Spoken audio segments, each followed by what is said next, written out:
नमस्कार, आप देख रहे हैं राजस्थान 10 बजे। आपके साथ मैं हूं श्वेता मिश्रा। चलिए शुरू करते हैं संभागवार बड़ी खबरों का सिलसिला। सबसे पहले जयपुर संभाग की बड़ी खबर बता रहे हैं सहयोगी कृष्णकांत वशिष्ठ। मुख्यमंत्री अशोक गहलोत ने किसानों को बड़ी राहत दी है। सीएम ने समर्थन मूल्य पर खरीद के लिए मंडी और कृषि कल्याण शुल्क माफ करने की मंजूरी दी है। समर्थन मूल्य पर मूंग, उड़द, मूंगफली, सोयाबीन की खरीद, परिवहन, भंडारण और बिक्री के लिए इन शुल्कों को माफ करने की मंजूरी दी है। वहीं कृषि उपज मंडियों को राहत देते हुए ब्याज माफी योजना की अवधि 31 दिसंबर तक बढ़ा दी है। इसके अलावा सीएम गहलोत ने राजकीय आईटीआई की गेस्ट फैकल्टीज को लॉकडाउन पीरियड का वेतन देने का फैसला भी किया है। इस पर राज्य सरकार करीब 4 करोड़ 33 लाख रुपए खर्च करेगी। मुख्यमंत्री अशोक गहलोत ने आरटीआई लागू होने की 15वीं वर्षगांठ पर राष्ट्रीय वेबिनार को आयोजित किया। उन्होंने कहा कि आने वाले दिनों में आरटीआई के तहत ऐसी व्यवस्था करेंगे कि लोगों को विभाग से जानकारी लेने के लिए सूचना आवेदन ही न करना पड़े। उन्होंने कहा कि जन सूचना पोर्टल भी आरटीआई की पालना में उठाया गया कदम है, जिसकी तर्ज पर महाराष्ट्र, कर्नाटक में भी सूचना पोर्टल बनाए जा रहे हैं।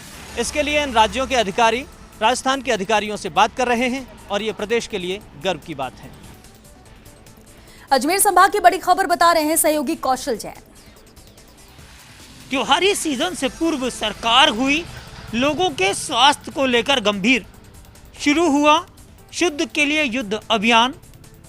चिकित्सा महकमे की टीम ने अनेक स्थानों से लिए खाद्य तेल के सैंपल।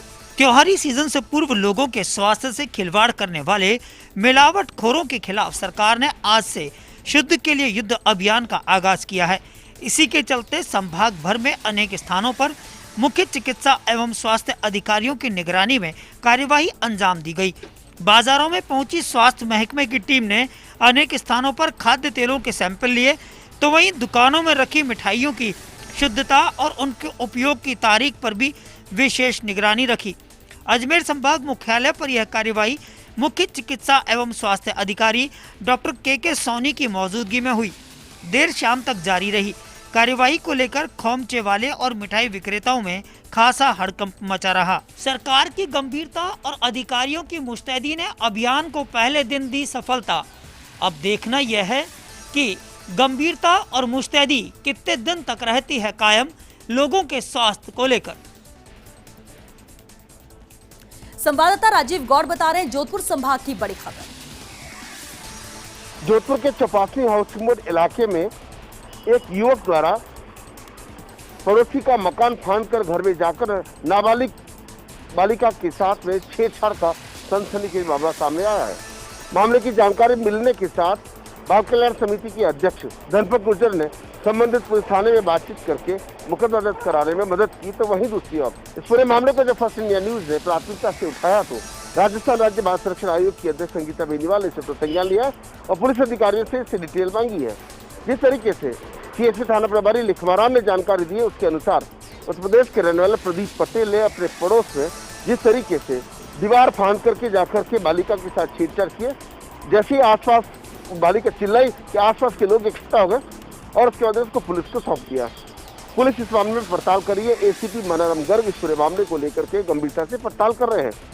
वहीं इस पूरे मामले को लेकर बाल संरक्षण आयोग के अध्यक्ष संगीता बेनीवाल ने अधिकारियों से बातचीत करके फीडबैक तो लिया ही है, लेकिन साथ ये भी कहा है कि इस तरह के मामलों के अंदर कोताही पुलिस नहीं बरते। ऐसे मामलों में जल्दी से जल्दी जांच पूरी होनी चाहिए और ऐसे जो व्यक्ति हैं, ऐसे जो तत्व हैं, उनके खिलाफ नियमानुसार कार्रवाई भी होनी चाहिए। और चलिए अब रुख करते हैं बीकानेर संभाग का, जहां की बड़ी खबर बता रहे चूरू से हमारे सहयोगी लक्ष्मण राघव। चूरू जिले के राजगढ़ के रामपुरा गांव के अंदर आज जैसे जैसे सूरज चढ़ा वैसे वैसे राजनीतिक दलों के नेताओं का जमावड़ा बढ़ना शुरू हो गया। मामला था रामपुरा गांव की गर्भवती महिला की। गांव के ही प्राथमिक स्वास्थ्य केंद्र में उपचार के दौरान मौत हो जाती है, जिसको लेकर बवाल खड़ा हो जाता है। और कल बवाल इतना बड़ा था कि पथराव, अश्रु गैस के गोले और लाठीचार्ज तक पुलिस को करना पड़ा था, जिसके विरोध स्वरूप आज भाजपा नेता राजेंद्र राठौड़, पूर्व सांसद राम सिंह कसवा और बसपा नेता मनोज न्यांगली धरनास्थल पर पहुंचे और पीड़िता को न्याय दिलाने को लेकर आंदोलन में शामिल हो गए। और धरने में बड़ी संख्या में महिलाएं और पुरुष मौजूद रहे। प्रशासन की ओर से जिला कलेक्टर और एसपी भी मौजूद रहे। भारी संख्या में पुलिस बल भी तैनात रहा। दो दौर में वार्ता चली और वार्ता सफल रही और पीड़िता को 7 लाख रुपए की सरकार की ओर से सहायता दिलाने का आश्वासन दिया गया। 3 लाख रुपए की सहायता समाज सेवियों की ओर से और राजेंद्र राठौड़ और राम सिंह कस्वा के द्वारा व्यवस्था करवाए जाने का आश्वासन दिया। इसके अलावा पीड़िता के आश्रितों को नरेगा के अंदर रोजगार देने की बात कही गई और 2 मकान नरेगा और पंचायत राज योजनाओं के तहत बनवाने का आश्वासन दिया जाने के बाद शव उठाया गया। शव को रखकर प्रदर्शन किया जा रहा था। उधर कृष्णा पूनिया ने शव पर राजनीतिक रोटियां सेकने का राजेंद्र राठौड़ पर आरोप लगाया है, लेकिन शाम तक मामला शांत हो गया। भरतपुर संभाग की बड़ी खबर बता रहे हैं सहयोगी दीपक लवानिया। छत्तीसगढ़ के भिलाई में तैनात सीआईएसएफ जवान की मौत ने आज इतना तूल पकड़ लिया कि मृतक जवान के परिजन शव को लेकर लोहागढ़ स्टेडियम पहुंच गए और सैनिक सम्मान के साथ अंत्येष्टि करने की मांग करने लगे। बाद में जिला प्रशासन की समझाइश के बाद मामला शांत हो पाया। मृतक जवान के परिजनों का कहना था कि जिला प्रशासन को मृतक जवान की सैनिक सम्मान के साथ अंत्येष्टि करानी चाहिए, लेकिन उनकी कोई भी सुनवाई नहीं हो रही है। एडीएम सिटी राजेश गोयल ने नियमों की जानकारी के लिए सैनिक कल्याण बोर्ड के अधिकारी को भी मौके पर बुलाया और पूरी जानकारी मांगी। सैनिक कल्याण बोर्ड के अधिकारी ने मृतक जवान के परिजनों को समझाया कि नियमों के तहत मृतक जवान की अंत्येष्टि सैनिक सम्मान के साथ नहीं हो सकती। अधिकारियों की समझाइश पर परिजन मान गए और मृतक जवान के शव को लेकर सेवड़ थाना के बसुआ गांव के लिए रवाना हो गए, जहां मृतक जवान की अंत्येष्टि की गई। हम आपको बता दें कि सेवड़ थाना इलाके के बसुआ गांव निवासी सीआईएसएफ जवान चंद्रभान सिंह छत्तीसगढ़ के भिलाई में तैनात थे और पिछले दिनों उन्होंने आत्महत्या कर ली थी। मृतक जवान ने एक सुसाइड नोट भी छोड़ा है, जिसमें कई अधिकारियों द्वारा प्रताड़ित करने का जिक्र किया गया है। इस संबंध में मृतक के भाई रणजीत ने छत्तीसगढ़ के दुर्ग जिले के उत्तई पुलिस थाने में शिकायत भी दर्ज कराई है। मृतक जवान चंद्रभान सिंह की अंत्येष्टि सेवड़ थाना इलाके के बसुआ गांव में की गई, जहां ADM city Rajesh Goyal, SDM Sanjay Goyal सहित कई पुलिस व प्रशासन के अधिकारी मौजूद रहे। मृतक जवान के भाई रणजीत का कहना है कि उसके भाई की मौत की निष्पक्ष तरीके से जांच होनी चाहिए। संवाददाता रवि शर्मा बता रहे हैं उदयपुर संभाग की बड़ी खबर। उदयपुर प्रवास पर आए भाजपा के वरिष्ठ नेता और राज्यसभा सांसद डॉक्टर किरोड़ीलाल मीणा ने आज उदयपुर जिले के ऋषभदेव और खेरवाड़ा कस्बे का दौरा किया। डॉक्टर किरोड़ीलाल मीणा ने पिछले दिनों डूंगरपुर और खेरवाड़ा में आगजनी और हिंसा की वारदात के बीच पुलिस फायरिंग में मारे गए 2 युवकों के परिवारजनों से मुलाकात की और उन्हें 50-50 हजार रुपए की आर्थिक सहायता भी दी। डूंगरपुर जिले में पिछले दिनों हुए उपद्रव और आगजनी की घटना के बाद आज भाजपा के वरिष्ठ नेता और राज्यसभा सांसद डॉक्टर किरोड़ीलाल मीणा खेरवाड़ा पहुंचे। डॉक्टर मीणा ने इस दौरान उपद्रव और आगजनी की घटना में पुलिस फायरिंग में मारे गए 2 लोगों के परिवारजनों से मुलाकात की और मौके पर ही दोनों परिवारों को 50-50 हजार रुपए की आर्थिक सहायता दी।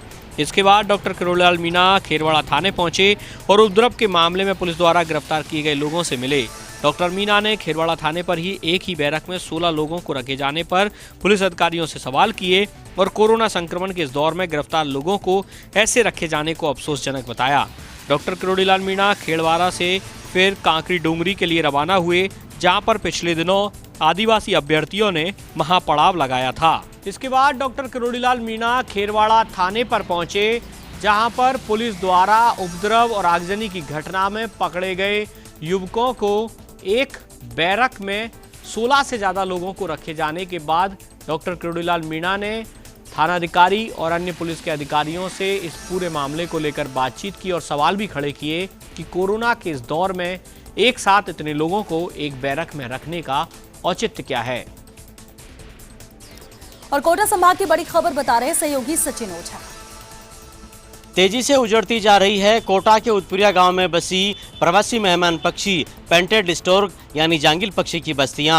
उत्पुरिया गांव में बरसों से इस सीजन में जांगिल पक्षी करीब 500 से 700 की तादाद में यहां पर डेरा डालता है, लेकिन इस बार यहां से लगातार पेंटेड स्टोर्क पलायन करते जा रहे हैं और आज की तादाद में इनकी तादाद सिमट करके 100-125 और केवल 150 तक ही रह गई है।